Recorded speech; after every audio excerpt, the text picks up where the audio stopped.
let's go ahead and get started, and everyone else can jump when they join. Thank you so much for being here today. My name is Lauren. Let me put my camera on so you can actually see I'm talking.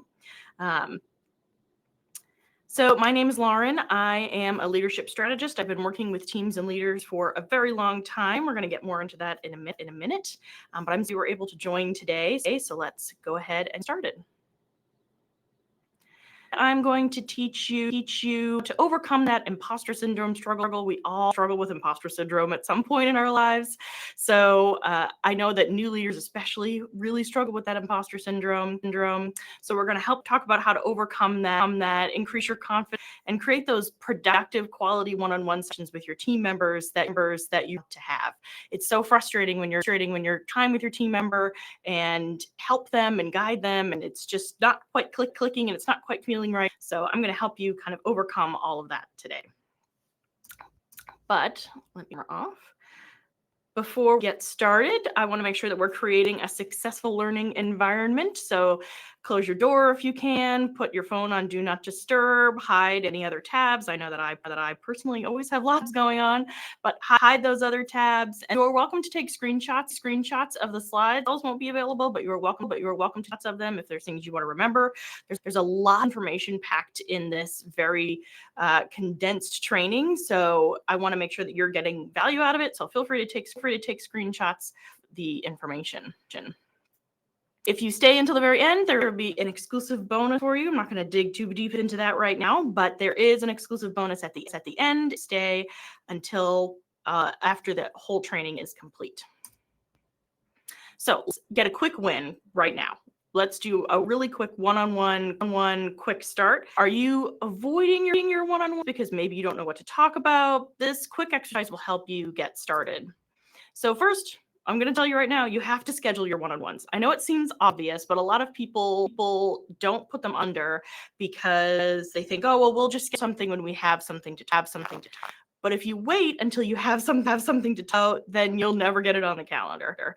So I really recommend having a recurring appointment on the calendar every week or every other week, 30 minutes or so with each team member to have that reserved for talking through or needs to be talked through. So make sure that you have it on the calendar and you are prioritizing it for your team and making sure that they're prioritizing it as well. So create a loose agenda. We're going to dig deeper into how to actually build an agenda, but for a quick win right now, a really quick exercise, think about what's top of mind this week. What are your priorities for this week for you and your team member? And what's the best use of our one-on-one time today? Maybe they have something burning that they want to talk about. Maybe there's, a prize that came up that you haven't heard about yet, or something that they really want your help on. So these are the questions that you can kind of use to state your agenda.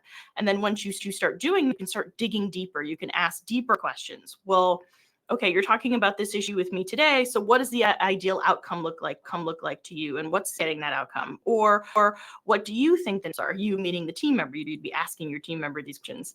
And then what's the scenario? Get them to really think through what it is that they're afraid of, what it is that they're, nervous about. Get them to kind of dig deeper into what it is that they want to talk about and they want to learn. You can also support. What can I do to help? How can I help you be successful? And what else do you need from me? So in the next 24 hours, I want you to schedule your one-on-ones and create this loose agenda for each one, however for you. Put it in the Outlook description, in a Google Doc. You can use handwritten notes, whatever you need to make this easy for you. Just get it on the calendar, have a loose idea of what it is that you want to cover, and walk in kind of ready to discuss these things with your team members. So I'm not exactly sure why you're here today, but I bet I could make good educated guesses. Either you're committed to improving your leadership skills or ready to make your one-on-ones more productive and less awkward. Let's be honest. Sometimes sitting in a room with one other person in an awkward silence gets really hard, and you want to make that better. Or you just want practical strategies for preparing better one-on-ones. Whatever it is, I'm here to support. I'm here to help you. I'm here to help guide you. So if you are ready to upgrade your leadership skills, if you're all in on making your one-on-ones more productive, here with some practical strategies to help you better prepare for your one-on-ones. First, let me introduce a little bit who I am. I love to travel. I recently went to Italy with my parents. That's me with my dad at Herculaneum and my mom at in Venice. We were actually hand making Carnival masks. And then I rented a scooter and drove around Corfu. We were on a cruise, so we were in different places. So I love to travel, and I love helping leaders, and that's why I'm here. This is a little bit about my background. I've worked with leaders for over 15 years, taught and coached at the Veterans Administration, Medicaid and Medicare services, L'Occitane and Whole Foods. That's me in that picture kneeling on the right-hand side. I don't know why we're kneeling. It's a very awkward picture, but that was the last sort of in-person class that I led. The pandemic shut everything down about 2018. So I've been directly supporting teams and leaders of all shapes and all industries and in different cities. And I'm here to help you now develop your leadership skills. I've moved into one-on-one coaching because I like working with leaders to give them the support that they need, helping them build confidence and learn their instincts. And we work together to build a leader that teams want to follow. I found working in corporate and government environments to be really frustrating because I could see that leaders weren't getting the support that they needed when they were being moved into leadership roles. They weren't getting training. They weren't getting one-on-one. They were really kind of left to fend for themselves. So I really saw a need and an opportunity for people who are in those positions who really want extra support to have that support. It really brings me joy to see these leaders sort of learn how to trust themselves. So that's why what I do, because I saw the frustrating part of it, and I really wanted to help leaders have a good have a support system when they first start out. So I want you to take and imagine what it would feel like for team member one-on-ones to be easy and productive. You don't stress about them hours beforehand. Can you imagine what it would look like to feel that kind of confidence? Give me a yes in the chat if you're really excited about this.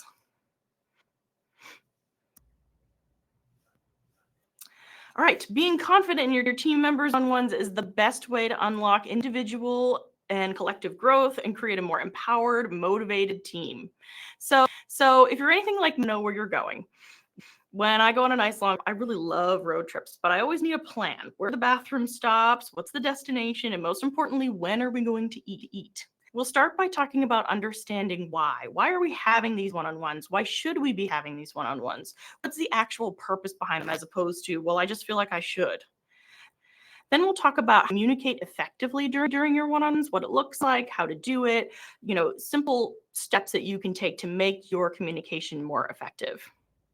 We'll talk about the importance of building trust and ways that you can do it with you. And finally, we'll go through how to give and receive feedback. We'll go over at the end structure your one-on-ones and how to make them most effective, and also how to overcome some common challenges after we go through these 4 basic steps.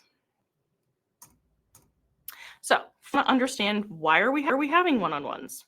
There's a great book by Simon Sinek, you've probably heard of it, called Start With Why. And in it, he explains how every decision and action start with answering why it's being done. So by understanding why, we can have better planning and therefore better outcomes. So some reasons people think they should really be managing their employees. They should only talk to them when there are issues. They want to complain and maybe gossip a little bit. I've definitely seen that with some leaders I've worked with. Or just because you feel like you should, because that's what you're supposed to do. But none of these are actually why we should be doing one-on-ones with our team. The first reason we should be doing them is goal setting. We want to make sure we're setting goals both for the team member and as a team, the team as a whole. You can discuss what goals are important to the team member, what goals you envision for the whole, and come up with a plan to achieve together collaboratively. So I want to be really clear. You telling the team member what their goals are. This is you working with the team member to figure out what their goals should be.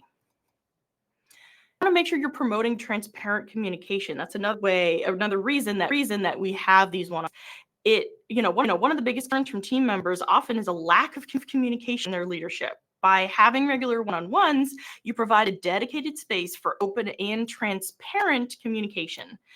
This helps create understanding of team members' concerns, challenges, aspirations, and it helps you to make sure that your communication is being understood. So if you're communicating something to your team, this is your chance to make sure that they're understanding. Do they understand, the goals of the team? Do they understand why they're doing what they're doing? Have the recent message that you sent out to the team. This is your to clarify and talk through that with that one-on-one. We'll dig into the ways of communication a little bit later. Another reason we have one-on-ones is for individualized support. So we have personalized discussions so that leaders can identify specific needs and offer tailored to team members. This helps foster a sense of value and boosts motivation with your team members. It also helps to build trust. That way it shows your team that you're invested in their growth and success, and it helps human to your team and vice versa. You used to see your team members as not just people that work near, or especially if you're remote, it helps you create that, that relationship with your team. Another reason is professional. We talked a little bit about goals, but professional development is sort of tangential to that, but not the exact same thing. Ones help you to understand where your team members want to go in professional life, and it gives you the opportunity to support them getting there. Whether they wanted to move into leadership or not, maybe they just want to develop other areas of interest. You can use your expertise and support them in their professional development. And you can provide other guidance and support. That's another good reason for having your one-on-one sessions. It gives space for issues to be addressed, both from you and for your team members, and it creates that space where everyone feels a little comfortable with each other and comfortable broaching concerns and issues. You can give guidance and support without over-managing, telling them what to do to help the team member find the right solution. So let's review. First, that we're doing goal setting and tracking progress towards those. We want to build relations with our team members. We want to help development, and we want to provide support and guidance. These are all reasons that we should be having one-on-ones. Because we feel like it, or because we were told to, those are not good enough reasons. Those are not why we should be having one-on-ones. These should be having one-on-ones. And now that we have why, we can build more effective agenda and plan more around how we want to actually have the discussion. One of my past clients, Rebel, she was promoted to HR leadership. She wasn't doing ones. She kind of thought they were a waste of time and unproductive. Her team members didn't get them, and her schedule was really packed, so she just didn't see the point. I worked with her as her leadership strategist to understand why one-on-ones should happen. All those reasons we just talked about. They weren't just chastising employees. They weren't just for when someone or did something wrong. They weren't just to check a box. They were an opportunity relationship with her team and create a more collaborative, trusting environment. So she started having regular one-on-ones with her team, and she saw an immediate in performance and in her relationship with her team. To wrap it up, one-on-one punishment or micromanaging. They're about building relationships and supporting and developing your team members. Once you understand why you're having them, you can structure them to be more effective. So if you're back to me, I want to make sure you're paying attention. I want you to tell me in the chat, why is it important to you your one-on-ones with your team members? Take a few minutes over in the chat and just let me know why this is important for you.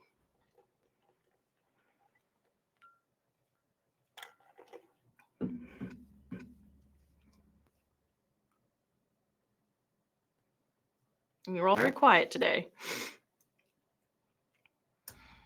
Okay, step 2, effective communication. So effective communication is key to that culture of trust that we talked about. So first, let's talk about some common misunderstandings about how communication works. First, you may think that you only have to say something once. You may think that everyone hears the same thing in the same way. How you said it is how they're absorbing it.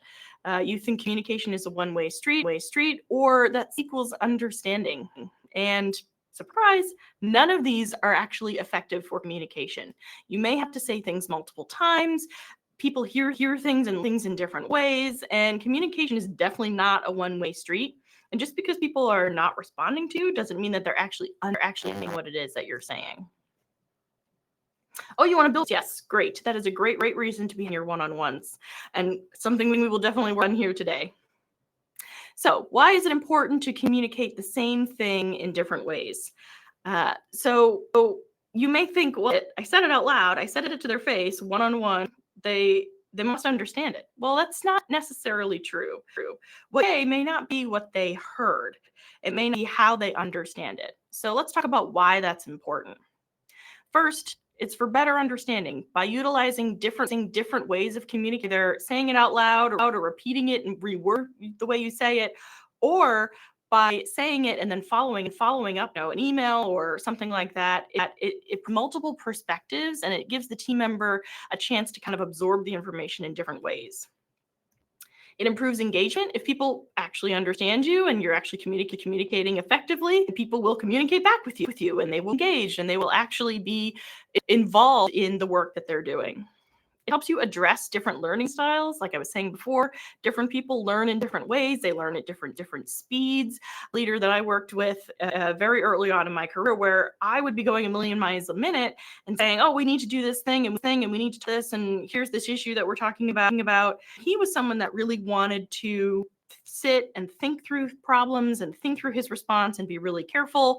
And me being a young whippersnapper, as they say, didn't understand that. I didn't understand how someone could communicate, learn differently than I did. And in the 15 years intervening, learned that different people learn at different speeds. They speak at different speeds. Some people want to have the chance to absorb information, think through it, and then as opposed to having this rapid fire conversation. So you really have to make sure that you're addressing the different ways that people communicate and learn, and adapting to them. So adapt to their communication preferences. Some people read everything in writing. Some people are much better face to face. It just really depends on a specific team member and your as well. But as the leader, you really adapting to them and not the other way around. So these are some reasons why we want to make sure that we're communicating effectively.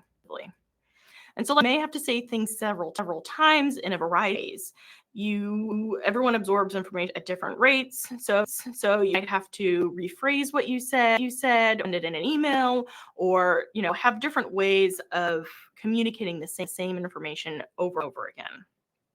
And you can directly ask them, they understand. Ask them to paraphrase for you to make sure that they understand. They have the same understanding of what it is that you're saying and what it is that you're trying to convey. Because just asking them, they may say they understand, but they may have a different understanding. So make sure that they're really understanding what you're saying.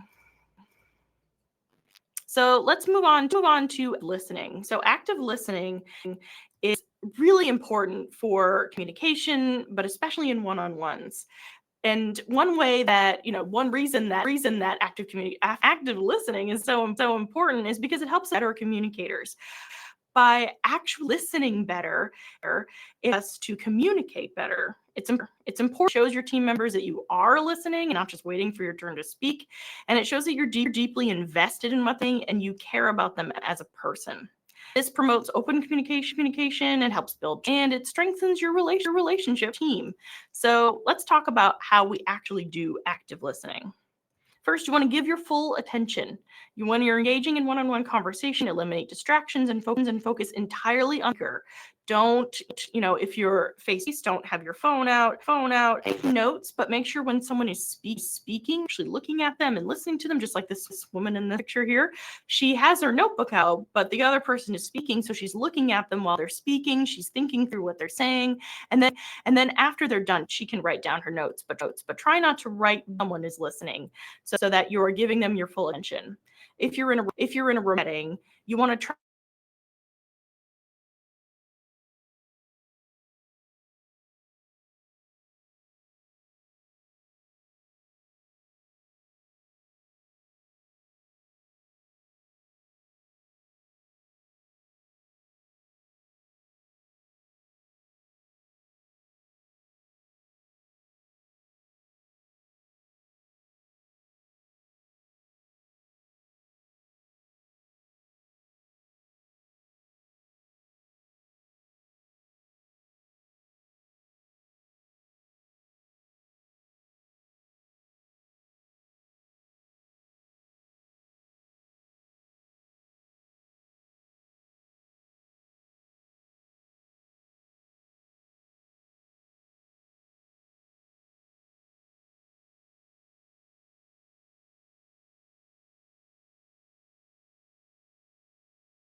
It's showing that it's registering my voice.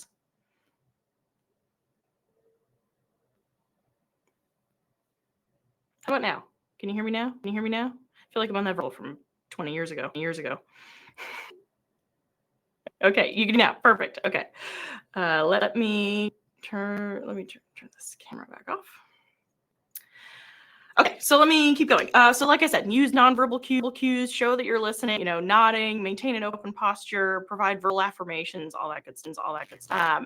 You can also paraphrase and summarize, periodically repeat back what you've heard, try not to cut them off.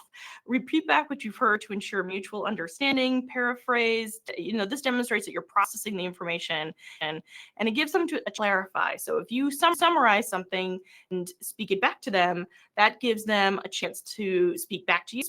Actually, that's not what I meant. That's not where I was going with this. So by paraphrasing and summarizing, you're giving that sort of back and forth chance. And speaking of back and forth, you want to make sure you're asking clarifying if there's any ambiguity or you need more information. Ask open-ended questions to encourage this person that you're speaking to elaborate. And then finally, avoid interrupting. Resist the urge to interrupt or interject your own thoughts while someone is sharing.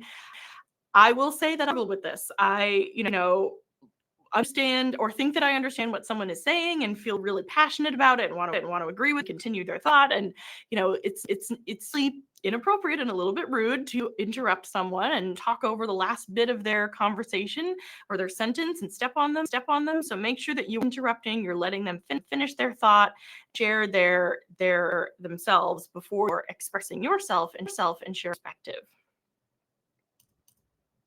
Okay. Another important part of communication is creating a safe space for your team members. A safe space is, just like it sounds, a place where team members feel comfortable speaking up without fear of repercussion or judgment. So let's talk a little bit about why creating a safe space is important. It helps build trust. It encourages honest communication. It helps facilitate, makes problem solving easier. It promotes emotional well-being so that team members feel like they can be honest with you when they're having trouble or they're struggling. It helps encourage engagement, so people actually feel like they're part of a team, that they're belonging, that they're participating. It supports professional development so that team members are more inclined to discuss their aspirations and career goals and is for improvement. This allows to provide more targeted guidance, and it also reduces turnover. And I know that will ring some bells for you leaders, but it's really important that people feel comfortable and feel safe. And if they don't, they'll leave. It's plain and simple. They will find another environment where they do feel safe to speak up, where they do feel safe to, work with you and not feel like it's being hostile, like people are not listening to them or not communicating with. So by creating a safe space, you help reduce turnover. So another one of my clients, she really struggled with getting her employees to follow processes. She struggled with communicating what the processes were. She would document the process in Google Docs, but then not follow up or discuss them directly with her team. While we were working together, we talked about how everyone learns and absorbs information differently. We worked together to find alternative ways to discuss team, including meeting them to review the SOPs together instead of just sending out the doc and saying, "Here, good luck." Now she actually meets with them and says, "Here's what I wrote, here's what I was thinking," and they're able to ask questions rather than hoping everybody's on the same page. Her team finally felt like she was listening to her, and they were all able to collaborate together to make sure that SOPs were clear and understood by everyone. So how we more effectively communicate with our team, our one-on-one sessions. Want to communicate in multiple ways. It may sound weird because it's a one-on-one session and you think it's a conversation, but you want to make sure that you are repeating yourself, that you are saying things in different ways, that you are asking to make sure that they understand, that you are summarizing the information in an email afterwards to make sure everyone's on the same page. Make sure that saying things once, but you're saying them often and in multiple different ways. And try to learn what those preferences are for your team. Practice active listening. Look, this day and age, paying attention to something in 5 seconds is really hard with those, all the TikTok videos and the Instagram reels and everything. But it's super important that you are engaged and actively listening to your team member. You should be listening to absorb the information they're giving you and not just for your turn to speak or planning what you'll say and active listening is hard. I will not deny it. It is hard to focus. It is hard to get out of the habit of just thinking through what the next thing is that you want to say. But it's important for your team member to be that you are actually listening to them and you are, invested that they're saying. It's just active listening as much as possible, not even just at work. Even in everyday life, you should be practicing active listening as much as possible. And finally, you want to create a safe space for discussion. I know psychological safety is a bit woo-woo, but it's important. Teams who do not feel comfortable or safe speaking up will never become the best team that they can be. And as a leader, it's your role to make sure that their trust in you is not misplaced. Make sure they understand that anything they say to you is done with confidence and do not betray that trust. Ask permission sharing any sensitive feedback or information that they give you if it's necessary. If it's necessary to share it, it's always necessary to ask permission, and have patience that it may take time for that safer. You have no idea what other leaders or organizations they've worked with in the past that may have betrayed that trust and make it hard for them to trust you when either you're new or you're in a new role. So understand that takes a lot of time. So to wrap it up, effective communication is the key to building trust and having truly impactful one-on-one sessions. Practice active listening, create psychological safety, and use several different methods to communicate to ensure your message is understood. Now, if you are multitasking, come back to me. I'm going to ask you another question. In the chat, how will you change your communication in your one-on-ones going forward? What are you going to do differently? Is it going to be an email summary, to be better active listening? Is it to be, saying things multiple ways in different, saying things multiple times in different ways? How are you going to improve in your team one-on-ones going forward? And then chat.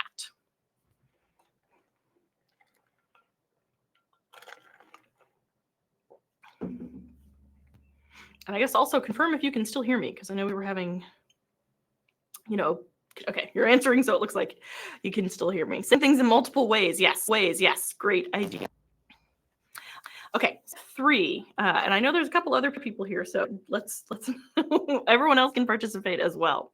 All right, step 3, build trust. Building trust fosters an open and an honest environment for members to share concerns, seek guidance, and collaborate effectively. We've kind of touched a little bit on trust in the other steps, but now we're specifically on how we actually build that in our teams. First, some things that trust isn't. Trust is established quickly and easily. Misconception. You are not guaranteed trust just because you are a leader. It is not automatic. You still have to earn it. Trust is not a one-way street. It is both ways. And you can't make mistakes and maintain trust. That is also not true. Everyone will make mistakes, and you really want to make sure that you want to be truthful about your mistakes to maintain your team's trust in your honesty and integrity. So let's talk a little bit about how we actually build that trust. So it may sound counterintuitive to be trustworthy, durable, but as a leader, you need to make the first move in building that trust. You need to show your vulnerability to prove that you can before your team will start giving their and vulnerability in return. So this is a book by Brené Brown called Dare to Lead. You may or may not have heard about it. It's all about building trust as a leader through vulnerability. It's not about oversharing too personal, but it's about showing your team that you're a human, basically. Brené says trust is the stacking and layering of small moments and reciprocal vulnerability over time. Trust and vulnerability grow together, and to betray one is to destroy both. That you have, your team helps see you human, that they understand that you make mistakes and have just like they do. By being open and honest with your team will bring you a long way in gaining their trust.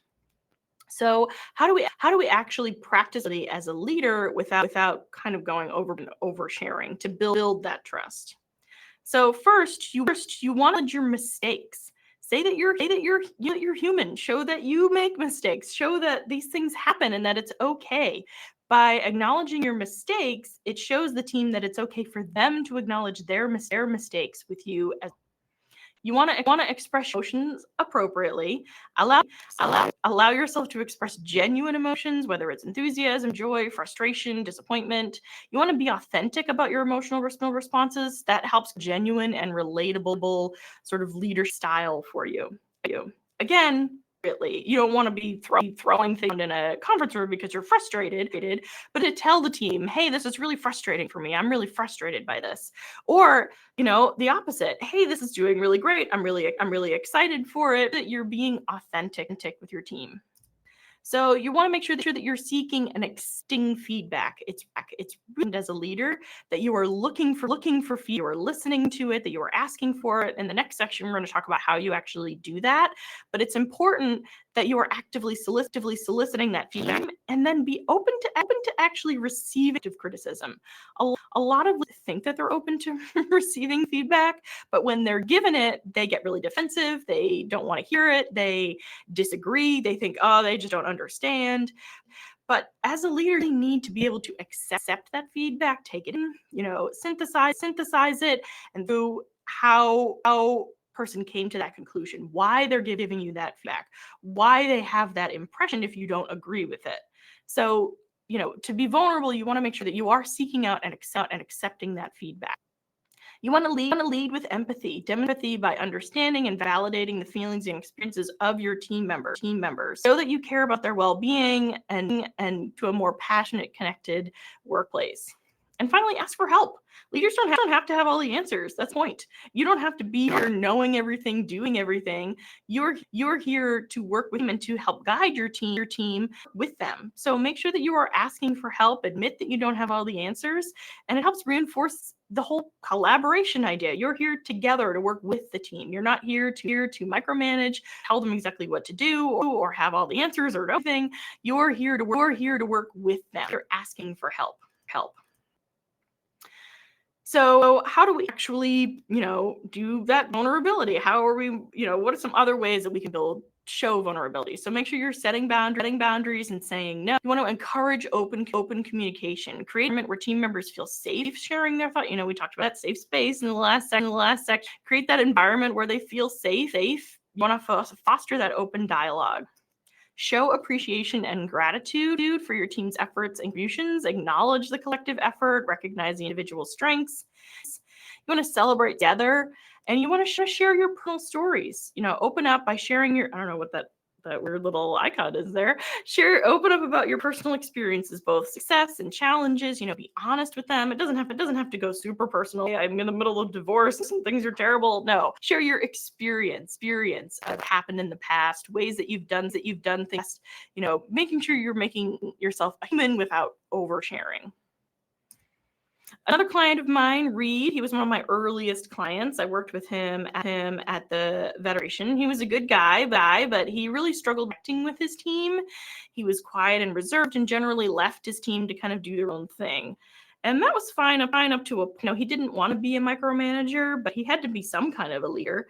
So because the team didn't really know him. They trust him. So they thought he was kind of unapproachable because he was so quiet and not really. So they never really kind of gave full story and didn't really connect with him. After I worked with him for a while, I discovered that Reed was actually really funny and fun to be around. I was so surprised that he wasn't showing the side to his team, but been taught that leaders are set above and should be separate from the team. We worked together to kind of find a balance. Reed learned how to open up more to his personable side to his team. He showed them his sense of humor, but he also was able to maintain his distance as a leader that was necessary to be effective, especially in the veterans administration. He didn't overshare, but he learned to be vulnerable to the team and share his mistakes and concerns with them. Not an easy feat in federal government. The team in turn learned that they could trust him and began to be honest with him and sharing feedback and letting him know sort of when issues happened and being more open with him about how things were actually going with the team. Now the sort of leader you actually want to follow. He's friendly, funny, and trustworthy, even in the federal government. I know it's surprising. All right, let's wrap up building trust. So how are we actually building trust? We're embracing vulnerability. We're making sure that we are communicating consistently and we are open and asking for feedback. We're going to talk about a little bit more in the next section. So building trust in ones with team members is crucial for fostering open communication, collaboration, and a positive work environment. Embrace vulnerability, communicate consistently, and inviting to feedback to build trust with your team. So if you're multitasking, come back to me. I'm asking you again in the chat. How have you been vulnerable with your team in the past? What have you done with them to show that you are a human? Have you admitted to your mistakes? Have you, talked personal stories with them? How have you been vulnerable in the past? Or if you haven't, how are you going to change that? How are you going to be vulnerable with them in the future?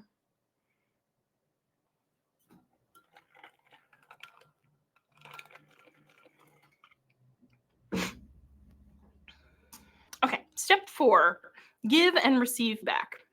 So giving feedback fosters continuous improvement, strengthens relationships, and ensures alignment within organizational goals. By giving and receiving feedback, you're helping your team improve, and they're helping you improve. And some misconceptions about feedback. Feedback is only about pointing out feedback should only go from leaders and not vice versa. You only need to give feedback occasionally. It's not that important. And constructive feedback should be sandwiched between positive feedback. The feedback sandwich. None of these are correct, which you will be not surprised to hear. Not how feedback works.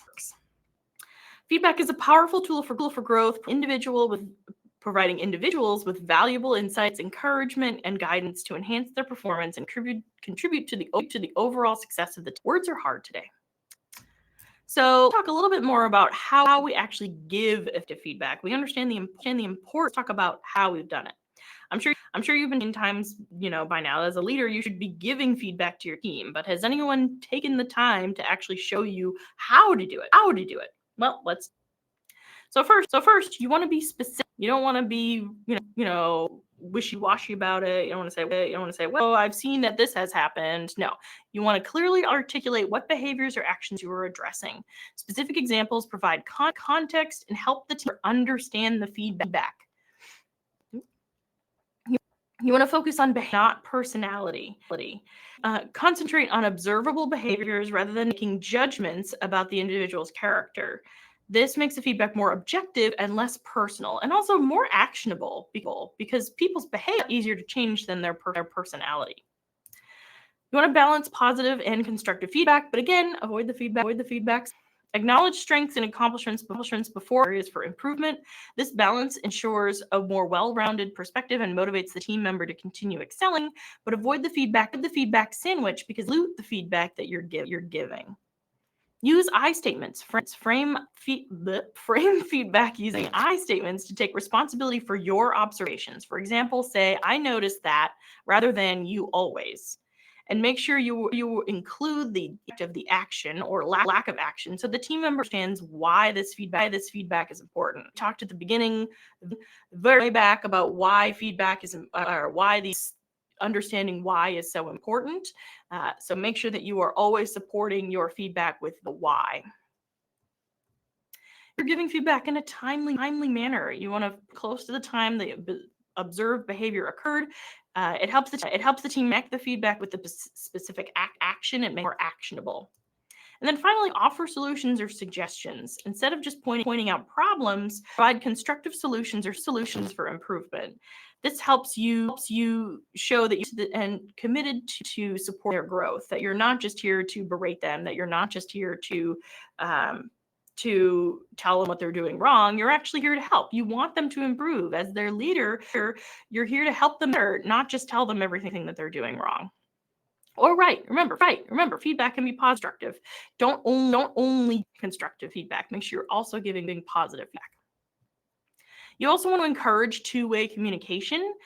Like we talked about at the beginning, make sure that you are actively listening, but also that they are speaking with you about how they're feeling, why it happened, what's going on. Make sure that the feedback is a discussion and not just you speaking at them. You want to set clear expectations for moving forward.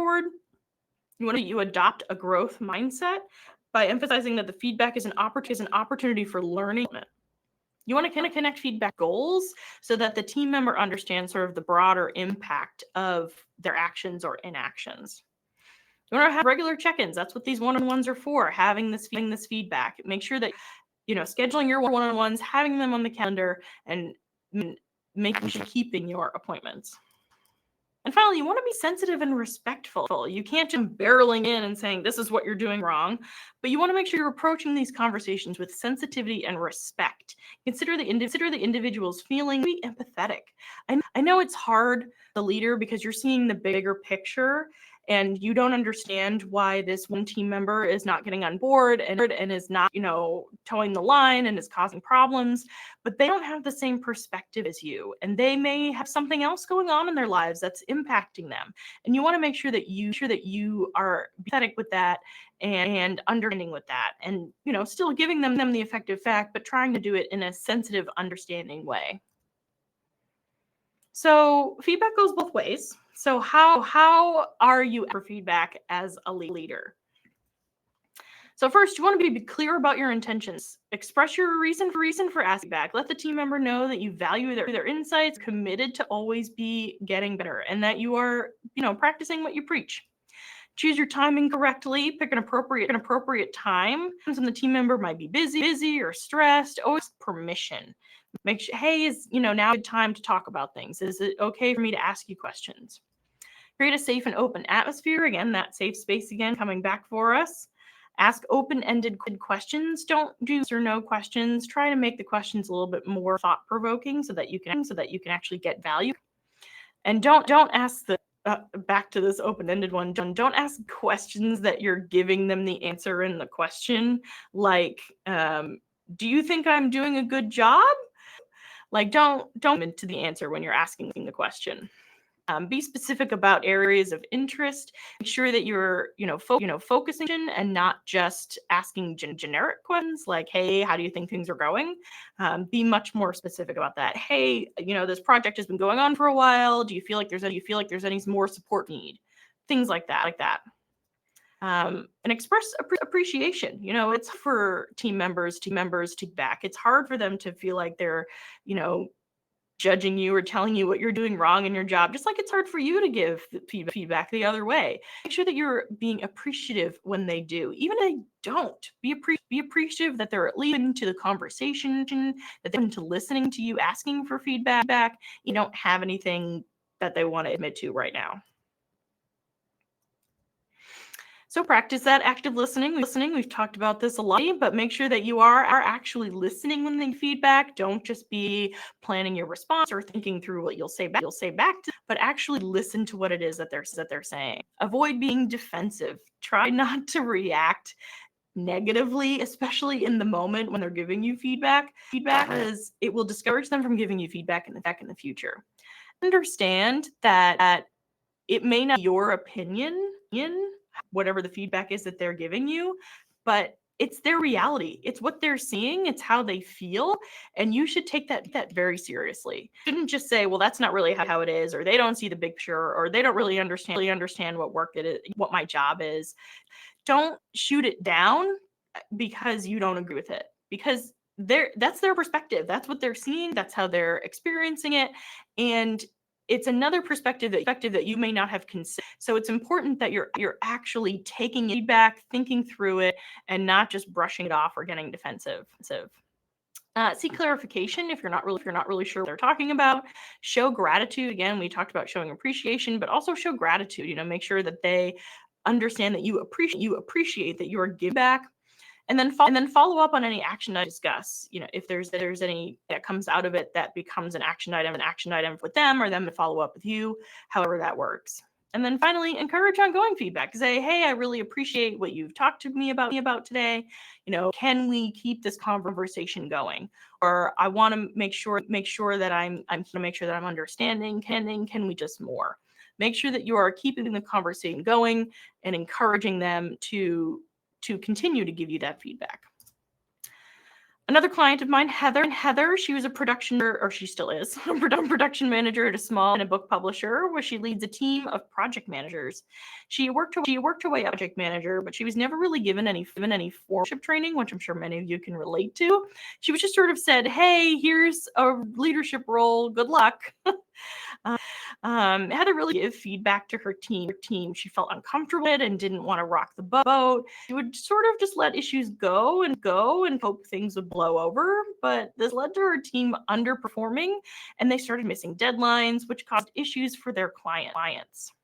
Well, with her, I helped her to see that by not giving feedback, she was shortchanging her team. It was really kind of the disaster, kind of creating the environment where they couldn't be successful. So we worked together to improve her confidence and get her more comfortable giving and receiving feedback. And she is able to work with her team to meet their deadline. They have much happier clients. Get better at giving and receiving feedback.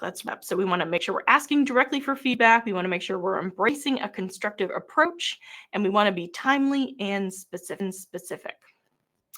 Effective giving of feedback is key to a leader's journey towards building confidence. By actively seeking and providing constructive feedback, leaders cultivate self-awareness, refine their goals, and foster an environment of trust and growth. So in the chat, I want you to tell me how you're feeling about giving and receiving feedback now. Are you going to feel more confident? Are you going to feel more comfortable about it? You're going to go about it in the future. So let's talk about how to actually structure these one-on-ones. You want to have a framework, but you also want to be flexible so that as things come up, you can adapt. So first, you want to prepare for the meeting. You want to review your notes from the last discussion, identify any unresolved issues, and any further action items, and take notes of achievements and positive feedback so that you can acknowledge it. If your team member feels comfortable, you can ask for personal updates. Ask them about their weekend. Ask them about holiday or vacation or pets, kids. Don't get too personal and don't pry, and really kind of try to read the room if you think they would be comfortable with this kind of conversation. And feel free to share your own update if appropriate. Hey, we went to this festival and it was great. But keep the section very short. It's about building relationships, but it shouldn't be the whole discussion, which I know if you're really good friends with these people can be kind of hard. So you want to make sure that you're building the relationship without taking over the whole conversation. To actually structure the conversation, start with top of mind issues and concerns. Team member about anything currently on their mind. This can include recent challenges, successes, or updates. Want to establish that open dialogue on the start. So it could either be, ask them about their top of mind issues, but also any top of mind issues that you're bringing to the conversation. Any updates on their professional development? If you know that they're doing training, they're working skills, you could talk through that. Talk through their goals, either personal and team. You can talk about any challenges and concerns that they're having. You can ask for and give feedback, all in this order. You can give them their recognition and appreciation. Then finally, you want to talk through action items, both previous action items haven't been addressed in any of the other sections, and any future action items for next time. So now that we have an idea of how to structure the conversation, let's talk about some common challenge to not having those productive ones. So one of the common challenges is the team member is constantly rescheduling. So clearly communicate the importance of consistent communication and inquire about the team member's preferred meeting times, find some time that works for both of you. You want to make the meetings automatically recurring at the same time every week or every other week so that you aren't constantly trying to wedge it in, and it's a conscious effort between both of you to reschedule or move it. So by having it on the calendar automatically recurring, you're much more likely to actually have it and try to reschedule it or try to slip it in between other meetings. The team member prayer, they're silent, they don't really want to talk, they are not really open. The solution to this is to follow up with the team member beforehand, maybe the day before, and say, hey, tomorrow, I want to make sure that you're thinking through anything that you want to talk about. Make sure that you come with some things that we want to talk. You can also use their current workload as a guide for things to discuss, anything that they're working on, questions or problems that they might be having. And sometimes they may think that they're going to discuss, but once you start to kind of dig deeper, things will come up. So it kind of both ways. They need to come prepared, but you need to be ready to actually dig deeper, make sure that you're giving them the space to actually think through things and talk about what they might need. Team members, the meetings become routine and lack. So you want to make sure that your different topics for discussion. You may not always talk about personal development or long term, but you can kind of switch it up. You may not always have, or ask for feedback in every conversation, but you can switch it up. Change your location. You can get out and go for a walk. You can go to a coffee shop. You can find a bench outside. Anything to kind of keep it interesting and your team member engaged. And your team member is disengaged. So you want to begin each meeting with kind of open questions, not yes or no questions, so that they can kind of share their thoughts and how they're feeling. You're actively listening to their response, and then directly ask them what they would like to get out of the sessions. And if they don't have anything, make suggestions such as helping with their personal development, supporting the projects they're working on with them to make the sessions more engaging rather than sort of dictating to them. You're making it about them and want, and that may open them up more. So I've got a question for you. Knowing what you know now, are you ready to confidently tackle your next one-on-one? Like you are equipped to do this? Would you like me to personally guide you through the entire process of becoming a confident leader you can be? In my opinion, you have two options. You can piece together things you find on the internet, advice from your peers, and your own observations, and kind of hope whatever you learn is the right way for you and that you'll do it correctly. You can start with engaging your team members, both inside and outside the one-on-ones. You can hope that you're doing right by them and supporting them, or we can do it together, and I can guide you step by step, just like I've done here today in our masterclass. If you'd like to do it together, I'd like to invite inside my Leading with Confidence Blueprint. Elevate your leadership with this unique online designed exclusively for emerging leaders, just like you all. It provides a personalized framework to boost confidence, improve communication skills, and enhance collaboration for maximum team potential. That way you can more productive, engaged team and lead confidence, not just in your one-on-one, also in your whole role as a leader. So the Leading with Confidence Blueprint has a lot of things included. It includes a personalized 90-day we will work together to create. I will understand what your goals are, and we will help create a plan to help. We'll have 10 private sessions over those 90 days. We'll do goal setting and progress tracking towards those goals. You will have an idea when we start. You will know what success will look like, so that we can work towards it together. Not just it's one-on-one, so we just talk about whatever. No, we have a goal that we are working towards. We are focused on what it is that you want and the outcome you want. You get tailored feedback and adjustments to those plans as necessary, and you get customized leadership resources, reading recommendations, work, ebooks that might help you, that you want to focus on. I view those leadership resources to help you on your journey as a leader. With all this personalized one-on-one attention and these customized resources, the total value of this program is over $8. That is not the cost. That is the value of the program. And here's what you'll learn how to motivate your team. You'll become a confident decision maker as a leader. You'll understand how to communicate clearly and professionally. You'll gain insights into navigating challenges and not just crumpling under the weight, because I know how challenging, scary it can be to be a new leader. And you'll embrace your authenticity. You will become the leader that you want to be, building relationships and understanding that trust and vulnerability are those cornerstones of your leadership.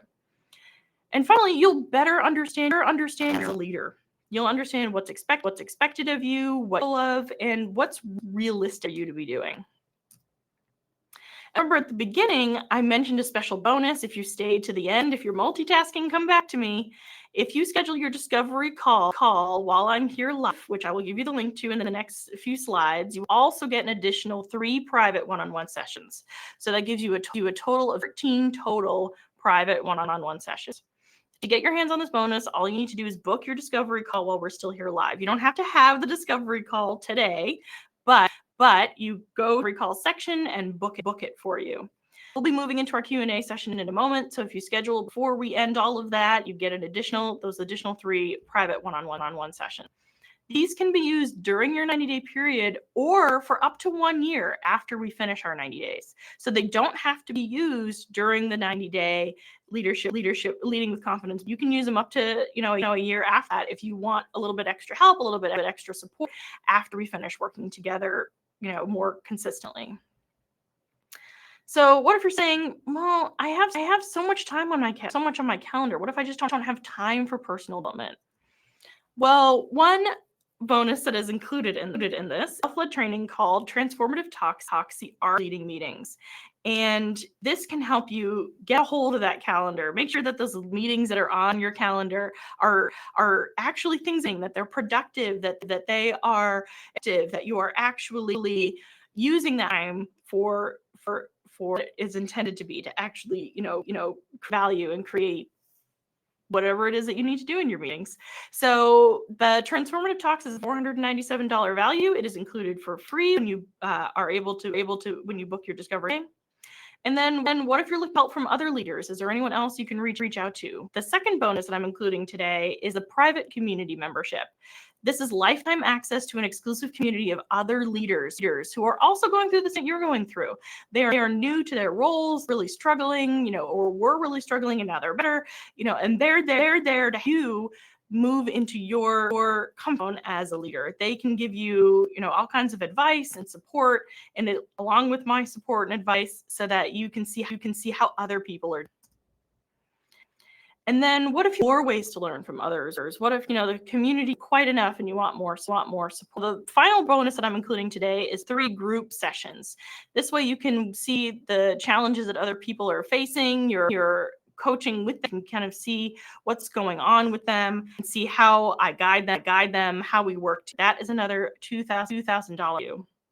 So let's recap what you get. You get that personal 90-day plan. You get 10 private one-on-one sessions with an extra 3 if you join today. If you book your discovery session today, you get that goal setting and progress tracking, tailored feedback adjustments, that customized leadership resource together. You get your bonus one-on-one sessions to be used either during our together or up to a year after. You get that Transformative Talk self-led course. You get your private community membership, and you get your group sessions. A total value of $1,500. But today, price is $497 of $6,003 for you.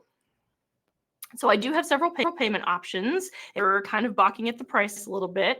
We have a pay in full option, which gives you a discount for the whole $5,097.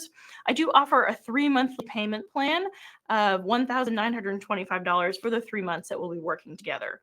If you're ready to get started, you're ready to schedule your discovery session, you go over to laurenglynn.com/schedule and schedule that free discovery. Remember, the free discovery session is, and it's not a commitment. You're just saying, hey, this is something I might be interested in. I want more information. I want to talk directly with Lauren. That just gives you the chance to talk with me, figure out if this is the right both of us. We'll figure out kind of where you're at with ship journey, what it is that you're looking for, what it is that you want help, and it helps kind of figure out if we're a good fit to work together. So it's not a commitment.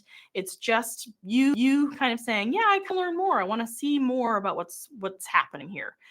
So you can go to laurenglynn.schedule to schedule the discovery session. And if you do that before I finish here today, you get those 3 extra one-on-one sessions to use within a year of us working together. So everything that you're getting with your program today, you're getting the Confidence Blueprint, which we talked about, that 90-day program. You're getting the first Transformative Talks, the Art of Leading Meetings. That's that SLED course online that you can get to. You're getting the private leadership community membership. That is a lifetime membership that you can join and learn from other leaders who have been in your ship. You get the 3 group sessions, and you get that facts. That's what I talked about, those 3 additional private sessions with me. Just to recap, remind you, our payment options, I want you to go to lauren.com/schedule to schedule your discovery call. Don't wait. That fast bonus will be expiring as soon as I stop talking here, if I ever stop talking here. So just to kind of give you a little bit more detail what happens next, you're going to go to that laurenglenn.com/schedule. You're going to see this page, look at my smiling. You're going to schedule your discovery call, use that button there. I'm ready. Let's do this. You'll see it will show you the time. Hopefully it won't be in December more. You will schedule your discovery call, see what times are available, pick the time that works best for you.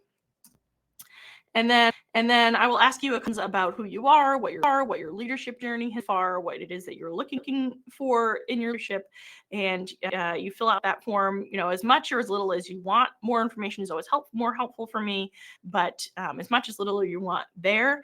And then we'll have the discovery. We'll chat. We'll get to know each other better. This is your chance to kind of meet me one-on-one and talk what you need and want as a leader. And we can figure out if I'm the right person to help. I may or not be. I want to be honest with you on that. I may or may not be the right person, which is why we have this discovery call, to make sure that we're both a good fit for each other. And from there, we take payment, and then we start planning out kind of when we're going to start, what that all looks like. Once you're ready, we'll send you the link for the payment. And then during our first one call, that's when we'll set your goals for our time together and work together to kind of create that plan to help you get there and meet those goals. It's super easy and designed with you. And so quick reminder, these are your payment options, laurenglenn.com/schedule. You can pay in full, you can do a payment plan, and you don't have to decide right now. We can talk that through on our discovery call to see kind of what fits for you and what makes the most. So just to recap, why you're here, you showed up today, even though you're probably incredibly busy. I know the middle of day is hard, but you showed a specific reason. You feel like an imposter. You're really struggling to feel confident in your new role as a leader, and you're not really sure where to turn. You're not sure of your leadership skills. You know that you want to be better as a leader, but you're just not how. You've been kind of things together on the internet. You've been watching some TED Talks maybe, but you're just not really sure what you need and where you want to go. And you can be better. You're really dedicated to being a good leader, to serving your team, to being there for them, to not micromanaging, but managing, but what they need. You don't want to be watching over their shoulders, but you want to make sure that you are still leading them and helping them. You can be great. You want to be someone that will want to work for. You're just not really sure how. And also, maybe you're not getting this from your organization that you need. They may not have given you training. They probably didn't send you to any classes or anything. So this is your opportunity to learn from someone and to have someone in your corner. And not only that, but a neutral third party, right? Like, I don't know anyone at your workplace. I have no horse in the race for you. I to support you in the best way that I can, the best way that's best for you. Once again, those payment options, laurenglenn.com/schedule. And you might be having doubts. You want to create, increase your confidence, but you're just not sure if you have time. And I understand that. Valuable resource. That's why this program is designed to provide a significant impact in those manageable one-on-one sessions. Remember, the time that you put into developing your leadership skills now, save you so much time learning these skills as you go. These sessions are scheduled around your availability. They're flexible for what you need when you need them. One of my current clients, Brenda, she works in healthcare, and so she sees patients a lot, and she has things on her plate. And so we schedule around. We may go 2 weeks without a session, and then maybe we have 2 sessions in 1 week. Depends on what she needs, and we round that to make sure that it's being effective for her. You don't know if this is the right program for me. I understand it's a lot of money. And that it isn't. But if you're a new leader struggling with your team, or if you're struggling to fill your role as a leader, this program is literally designed specifically for you. We build it out for whatever it is that you need. We decide on your goals together. I don't have a set sort of agenda. I don't have these are the things you have to do and have to focus on. No. This is you and what you need and what you're looking for in your leadership journey. So I've worked with dozens of leaders over the years. You saw that resume that I posted earlier in all kinds of different environments and situations. And so now I'm here to help you want to be as a leader. And you don't know if this program will work for you. I mean, this program is designed specific to work wonders for leaders just like you. I provide those strategies to boost your confidence, help your communication skills, and then take your leadership game to that next level. we completely customize it. We set your goals together at the beginning of our time so that you understand where we're going and why, and it's focused and purposeful for you. Again, laurenglenn.com/schedule to get started. And go ahead and head over to that website. I clicked the link, but I don't have the link in the chat. So at this point, I want to answer any questions. So about the Leading with Confidence Blueprint, or any of the training that we talked through today. What questions do you have that I can answer? You can put it in the chat. You can. I don't think you can unmute on, but I'm happy to answer anything.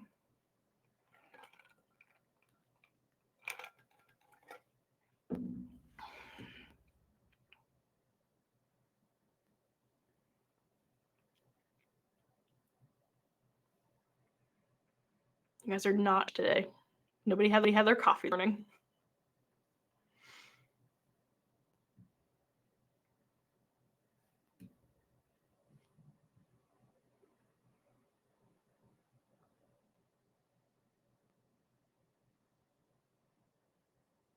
Okay. If there are no questions, keep going. Just one more reminder, that link is laurenglenn.com/schedule. Don't wait. You want to get the fast action bonus. So I'm going to sign off. Here in a couple to miss out on those additional free 1 sessions. Reminder, you get Leading with Confidence Blueprint. You get the Transformative Talks course, the self-directed course. You get access to the private leadership community. You get 3 group sessions and 3 additional private sessions as well. Again, laurenglenn.com/schedule. That word hard to say. Thank you all so much. I'm glad that you enjoyed the masterclass today. Thank you for being the only one to participate in the chat. And I will see you all again soon. Thank you.